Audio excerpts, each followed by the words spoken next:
ঝড় বৃষ্টিকে উপেক্ষা করে বাম কংগ্রেস জোট প্রার্থী নিরাপদ সর্দারের সমর্থনে বসিরহাট কলেজ থেকে বসিরহাট ইটিন্ডা রোড ধরে বোটঘাট পর্যন্ত সুবিশাল পদযাত্রা শেষে বোটঘাট প্রাণকেন্দ্রে একটি পথসভার মধ্য দিয়ে শেষ হয় বাম কংগ্রেস জোটের কর্মসূচি।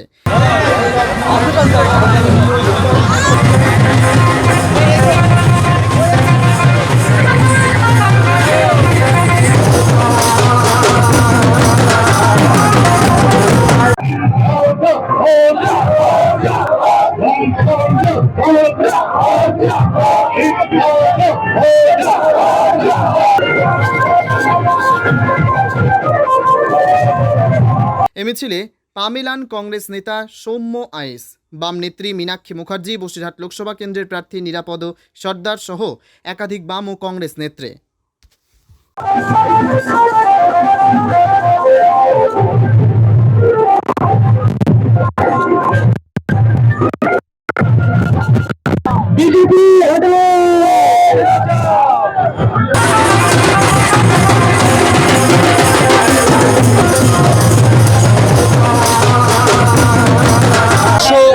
আবহাওয়া দেখছেন না, তপ্ত গরমের পরে বৃষ্টির আবহাওয়া বলছে বাংলা শান্ত হও, আগুন জ্বালানো বাংলা থেকে আপদরা যাক, নিরাপদরা থাক, নিরাপদরা যাবে দিল্লি, বাকিরা এখানে থাকবে।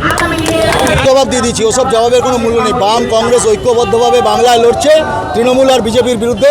আপসহীন সংগ্রামে চারানা জমি ছাড়া হবে না, নিশ্চিন্ত। কি আপনি মানুষের যে দিকের উচ্ছ্বাস, মানুষের চোখ, মানুষের আগ্রহ দেখেই তো বোঝা যায় মানুষ পরিত্রাণ চাইছে, প্রতিদিনের পরিত্রাণ চাইছে, এই অরাজকতার থেকে পরিত্রাণ। একজন তো চলে গেল টিকটক করতে করতে, আবার একজন চলে এসছে, তিনি আগে ছিলেন পরে এসছেন, আবার একজন টিকটক করতে। এদের তো যখন পারফরমেন্স দেওয়ার ব্যাপার হয়, মানে 5 বছর পরে আপনি তো জিজ্ঞাসা করবেন যে আপনি কি করেছেন, তাকে সরিয়ে দিল, তার আগে ছিল তাকে সরিয়ে দিল, মানে এই জাগলিংয়ের খেলা আর কি।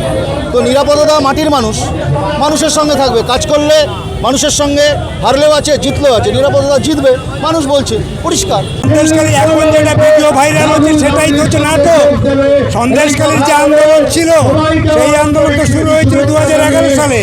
নিরাপদ যখন এমএলএ ছিল তখন বলা শুরু করেছিল সন্দেশখালী মা বোনেদের কীভাবে অত্যাচার করেছে। সেই অত্যাচারের ভিত্তিতে আন্দোলন গড়ে উঠেছিল। সেই গণতান্ত্রিক আন্দোলন ভেঙেছে বিজেপি, শুভেন্দু অধিকারী। সেই নাটক ভেঙে মায়েদের ইজ্জত নিয়ে এখন ভোট করতে যাচ্ছে। সবচেয়ে অপরাধ করছে বিজেপি, যে সন্দেশখালীর মায়েদেরকে নিয়ে ঢাল হিসেবে ব্যবহার করছে ভোটের জন্য। এই অপরাধ সন্দেশখালীর মানুষ মানবে না। সেই জন্যই সন্দেশখালীতে দ্বীপে দ্বীপে এখন লাল ঝান্ডা উঠছে। যত দিন যাচ্ছে বিজেপি এবং তৃণমূল দ্রুত পিছোচ্ছে, লাল ঝান্ডা এগোচ্ছে। বিরুদ্ধে লড়াই, সেই লড়াইয়ে আমাদের সমর্থন আছে। দুর্নীতির বিরুদ্ধে লড়াই, সেই লড়াই আমাদের। আর এই পশ্চিমবঙ্গের মা বোনেরা যেখানে সুরক্ষিত নয়, সেই লড়াইটা সিপিএম পার্টির কোর লড়াই। এটা কি